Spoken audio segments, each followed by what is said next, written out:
Hi! It's me again, back with another game. Now I wanted to do a let's play, but it felt like it would take too long and it would end up a little boring since there's a lot of slow-paced action and a lot of just me wandering around trying to figure out what to do. So instead, I welcome you to Things I May or May Not Recommend to You. The show where we talk about whatever I just consumed and impart my opinion to you. And since I'm in a bit of a Resident Evil high right now, I decided to play the very first game. Now, I haven't actually played any of the other Resident Evil titles except for RE6 and RE2 Remake. I was honestly a little too scared to play or to get into the franchise because I am what you call a pussycat doll. Push my buttons, babe, meaning I scare easily. But I am trying to remedy that by scaring myself through all sorts of ways. I'll probably do a ranking system afterwards just to have some point in playing all these video games. It would be interesting to see how much these games have evolved throughout the years, even though I've already played the most latest one. So, with that out of the way, enough with the intro. Here we go. Let's talk about Resident Evil Remake, HD, Remastered, Edition, Platinum, XD, GGOP, ooh woo! So to start off, obviously we should talk about the story. Resident Evil starts with our heroes Chris and Jill going up a hill to a haunted mansion where they are sent to find the first team that was sent to this mansion, whose job was to investigate murders in said mansion. So as one does, Chris, Jill, and their team went to the darkest place of the forest near the mansion where they find the ravaged bodies of their fallen comrades. Confused and in disarray, they panic as they witness one of their own team members suddenly get attacked by some dogs with rabies. They try to escape and end up going into the mansion. However, the only people you end up with are Wesker and Barry if you play as Jill. I haven't played Chris, so I don't know where the frick he is. They try to get a grasp of the situation and ended up deciding to split up, which is definitely the right call when you're exploring a mansion that has seen a lot of death. Anyway, after going around a little, you eventually experience the first ever zombie encounter, which honest to God is terrifying if you were seeing this for the first time.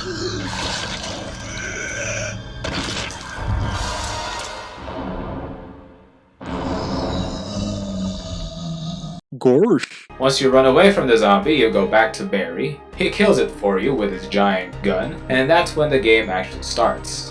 That's when you go around and explore the mansion and collect different keys that will open different doors that will lead you to collecting different key items that will help you unlock more doors and areas, and so on and so forth. Honestly, it's just like one giant escape room where the key items you get are connected linearly. You can actually get bits of the lore and within the files and books that are scattered in the game, and that's where you find out what's happened inside this messed up mansion. Anyway, so trying to escape this mansion, you encounter several different experimental creatures that soak up bullets like sandbags. You go to a bunch of different levels where you solve puzzles, and once again obtain more key items. This is basically the entire gameplay loop. You literally just go around collecting things to unlock things. I already said that, right? Anyway, you also discover that Barry and Wesker have ulterior motives and that they're actually working for Umbrella. I'm not sure about Barry. I don't know if he's a bad guy or not, because I kinda actually chose to kill him because I got so pissed when he screwed me over that one time. Wesker actually is definitely working for Umbrella, but he says he's planning to double-cross them at some point. However, Wesker gets stabbed in the back by the infamous Tyrant after he awakens it, and Jill just stands there all confused and scared or something. After beating the Tyrant, you go out to the rooftop and signal the helicopter that was nearby, and you escape happily ever after. I might have actually skipped explaining some of the story. There's a bit more to the game, but I just want to focus on the other things instead. And the gameplay mostly focuses on you discovering the story by reading and stuff. But I'm a lazy reader, which kind of backfired, I guess, because when I finished the game, I was alone at the chopper, and the mansion was safe, and there was a zombie at the end that teases that, you know, I might have failed my mission. So I got the worst ending, essentially. I only found out through watching some lore stuff that you're not supposed to kill Barry, and I missed the part where I was supposed to activate the self-destruct sequence in the game. Because I know for a fact that there was a vault that I never opened, which apparently I needed to do, so I have a lot of endings that I didn't unlock yet. So yeah, I'll play the game again at some point. Anyway, I think I dumbed that down perfectly, so yeah. Let's move on to the next segment. Things I like. To be completely honest, I like this game, but it can be a little boring sometimes. It's a game that treads the line of being a good classic game and being outdated. Or maybe I just screwed myself over by playing the newer games first. I guess I should point out what I like and don't like about this game first, and maybe along the way I realize how I actually feel about this game. So, to begin. To my surprise, I didn't expect that I would actually enjoy fixed camera angles. In a world dominated by first-person shooters and third-person adventures, having a fixed camera angle kind of felt refreshing, even though most of the time some of the angles can be a little annoying and somewhat stupid. But it does add a bit to the tension to the game since you have no idea what can come around the corner. In fact, I felt spooked out during the first few hours of the game. There's something so eerie about wandering the hallways without full control of your vision. Especially when you're in a very tight hallway. It can really give you the heebie-jeebies, just thinking about it.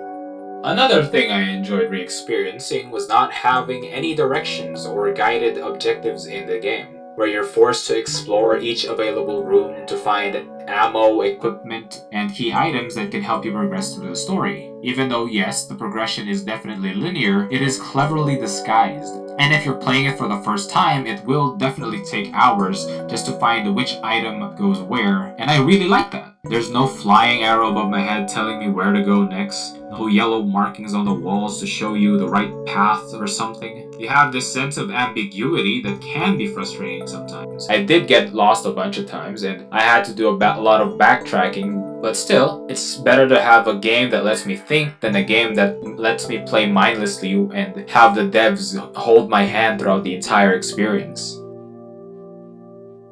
Of all the Resident Evil games that I've played so far, this is the one that had the most variety of enemy types. You got the classic zombies, the evolved and faster zombies that respawn after you kill the original zombies. You got zombie dogs, zombie bees, zombie snakes, huge zombie spiders, huge zombie sharks, huge zombie lizardmen, a giant zombie snake, a giant zombie plant, and 2 mutated zombies. One is into S&M, and one's just a giant. Now that's a lot of zombies. It is, however, sad that you can easily beat them by, well, constantly loading bullets into their brains, or explosives. And since this is a game that has a fixed camera angle, you don't really have the challenge of aiming precisely at the enemies. The only fighting mechanic you have is that you need to pivot your horizontal axis of your aim to shoot in the right direction, and that's it. Though there are challenging times where shooting is difficult, especially if you're in a very bad camera angle. Sometimes you don't know if your shots hit the enemy or not, or if the enemies are in the right position for you to shoot them. It is definitely frustrating if you're not used to it yet, but still, it works. It kind of plays into the whole atmosphere of the game, where there's more tension since you don't know if you're doing the right things, right? And when you're in a cramped hallway and you're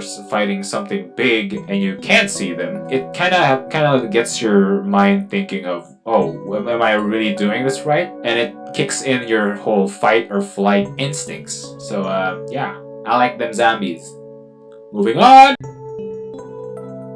I don't think anyone will disagree that this game looks amazing. They really did a good job at preserving the feel of the original game's design, and they added more to it by giving it a more atmospheric and spooky look. It's very spooky. I also found out that the environment you see in the game are pre-rendered images and that they worked around it to make it look like it's three-dimensional. Very cool when you know about it. Then again, the RE engine is getting closer to photorealism, but I don't know. I kind of prefer this old video game graphics. Man, I would have enjoyed the pixelized version of this when I was a kid. Anyway. So this is a Resident Evil thing that I only discovered after playing Resident Evil 2. That these games are designed to be played repetitively. So you can unlock all sorts of different costumes, weapons, infinite ammo, and other freebies that can actually make the games feel more ridiculous and more fun. In RE Remake, you can unlock different endings as well, as I previously mentioned, which motivates you to go back into the game to see what you missed and make better decisions. I'm really sorry, Barry. I didn't know. Barry! Things I don't like. Okay, now it's time for me to contradict everything I previously said and start nitpicking. Let's be honest. No, let's be even more honest. This game is kinda... What?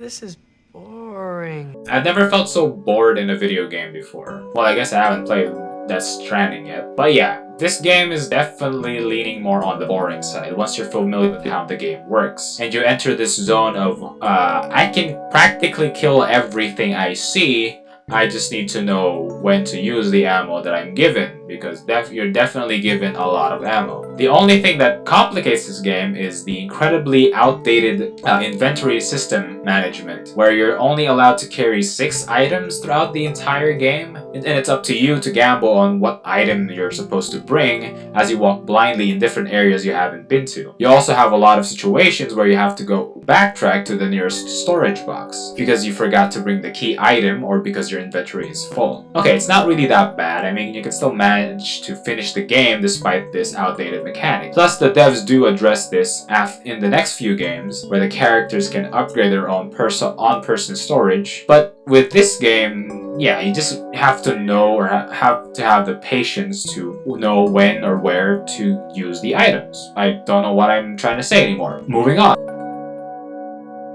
So initially, I thought we were going to be getting more of the beast zombies that we encountered previously, or in the earlier levels of the game, as a final boss. That they would maybe have like a overlord or a patient zero kind of zombie, beast zombie. So I did not expect the tyrant to actually appear in the last moments of the game. In fact, I didn't even know he was in the game. And when I fought him, I didn't feel like I was fighting the final boss, because I thought he was just going to be another like big enemy, and I just ended up breezing through it. In fact, after beating the tyrant, I literally stared at his body and expected it to move again before I could escape, and it didn't move, so I just ended up going to the rooftop where I expected to fight him again. And surprisingly enough, the game just deliberately ends once you signal the flare. And yeah, it felt really lackluster to have this iconic character just be another punching bag. I guess back then that was been like a big and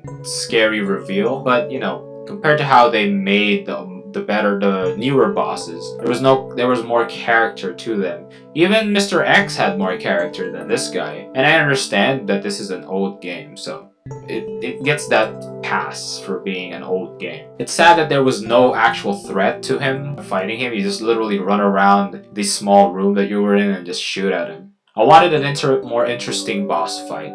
It's a shame, honestly. Anyway, moving on.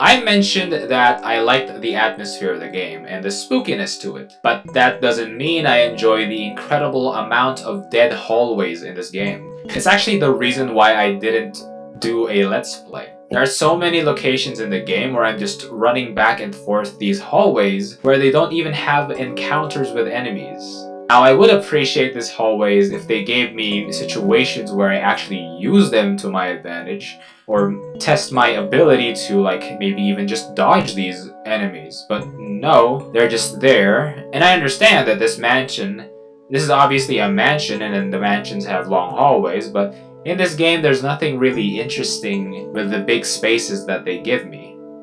Oh, and then there's this one godforsaken thing that I really got annoyed with. It's this motherfrickin' column. Why are you here in the middle of the frickin' hallway? You make no f***ing sense. You just make me angry. So in conclusion, the answer is yes. I will recommend it to you. I think it's a good entry to the franchise, not for the obvious reason of it being the first game you should play, but it showcases almost everything the franchise has to offer. The bad writing, the weird monsters, the bad shooting, and treading the line of actually being a scare game or not. And I'm really glad that I actually took the time to invest and try to get into the Resident Evil rabbit hole, because I genuinely did enjoy my time playing this game. It felt like a good experience at a classic zombie game from the PS1 era, and yes, there are times where I didn't enjoy my experience. That's more of a selective thing that you can easily ignore. All the negative stuff that I mentioned are just my opinions. Overall, it's still a very fun game. Plus, like I said, the devs really learned a lot from this game, and they constantly improved what came after. Except, they just got a little bit more American in some of the games. I'm looking at you, Resident Evil 6, you dumb action B-movie. So yeah, this game is fun. It's obviously something different compared to most games that you might be playing. I think I said enough. I don't know what to say anymore. I do suggest that you play this game, get some of that spooky in you, and also maybe enjoy it at the same time. I'm going to play Resident Evil 4 next after this one. So yeah, deeper into the rabbit hole we go. I'll be seeing you in the next upload. Hit like, subscribe, and stay cool, my fellow gamers. Bye bye!